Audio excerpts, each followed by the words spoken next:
என்டிஏக்குள்ள விஜய்க்கு வந்தால் என்டிஏக்கு லாபம்ப்பா, அதில் சந்தேகம் இல்லை. என்டிஏவுக்குள்ள விஜய் வந்தால் என்டிஏவுக்கு லாபம், தமிழ்நாட்டில் ஆட்சி மாற்றம் உறுதி.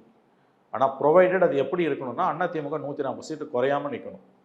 தனித்து இவங்க ஜெயிச்சிருவாங்கன்ற நம்பிக்கையை மக்களுக்கு கொடுக்கணும்.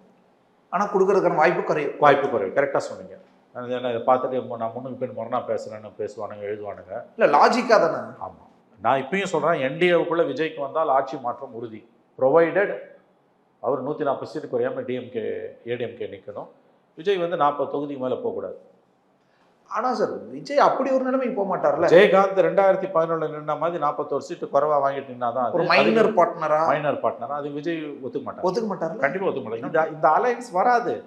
ஆனால் இந்த அலையன்ஸ் வரணுன்ற ஒரு டாக்கை விஜய் கட்சியே விரும்புது. ஏன் விரும்புதுன்னா அவங்க ரசிக்கிறாங்க. விஜய் எல்லாத்தையும் ரசிக்கிறாரு. அவரை சுற்றி நடக்கிறது எல்லாத்தையுமே அவர் ரசிக்கிறார். என்ன சார் சொல்றீங்க? நிறைய தப்பா நடக்கிறதெல்லாம் அவ்வளோதான். அவருக்கு ஒன்றும் ஜெயிக்கணும், சிஎம் ஆகணும்லாம் ஆசை கிடையாது. அவர் சும்மா ஒரு ஜாலியாக பார்த்துட்டு இருக்காரு சார். அவர் ஒன்றும் சீரியஸ் பிளேயரே கிடையாதுங்க. நான் சொல்கிறேன், அவர் தனிப்பட்ட வாழ்க்கையில் நடந்த சம்பவங்கள், அவருடைய சில நடவடிக்கைகள், அதெல்லாம் நம்ம விவரிக்க வேண்டிய அவசியம் இல்லை. அதில் அவருடைய பிஹேவியரை பார்க்கும்போது அவருக்கு ஜெயிச்சு சிஎம் ஆகணுன்ற ஆசைலாம் இல்லைன்னு தெரியுது. ரம்ஜானுக்கென்றே பிரத்யேக கலெக்ஷன்கள்.